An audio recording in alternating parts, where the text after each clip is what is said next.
اور پھر انہوں نے اپنی ایک کتاب میں اسے لکھ بھی دیا. فرمایا کہ میرے استاد یعنی ان کے استاد آیت اللہ محمد تقی آمولی رضوان اللہ تعالی علیہ، وہ ایسے بزرگوار تھے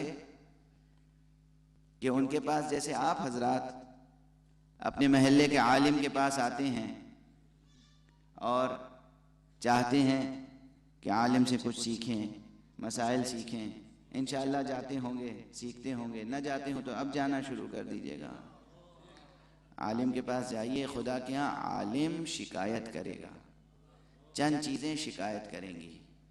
اگر کسی گھر میں قرآن رکھا رہے اور کبھی تلاوت نہ کیا جائے، خدا کے ہاں وہ شکایت کرے گا، پروردگار میں اس کے گھر میں تھا اور اس نے کبھی اٹھا کے تلاوت نہیں کی.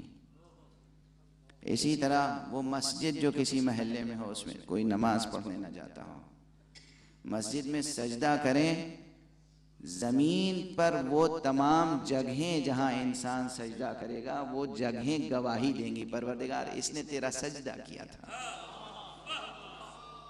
کوشش کیجئے کہ گواہ زیادہ ہو جائیں، زیادہ سے زیادہ گواہ مل جائیں آپ کو. یہ روایت ہے، یہ میری خطابت نہیں ہے.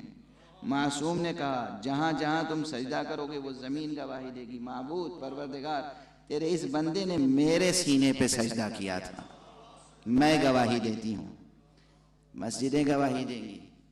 عالم، اگر کسی شہر میں کسی محلے میں کوئی عالم ہے اور کوئی اس سے سوال کرنے نہیں جاتا، کوئی اس کے پاس بیٹھنے، یوں ہی بیٹھنے جائیے، 10 منٹ 15 منٹ 5 منٹ جتنی توفیق ہو وقت نکالیے، جائیے بیٹھیے.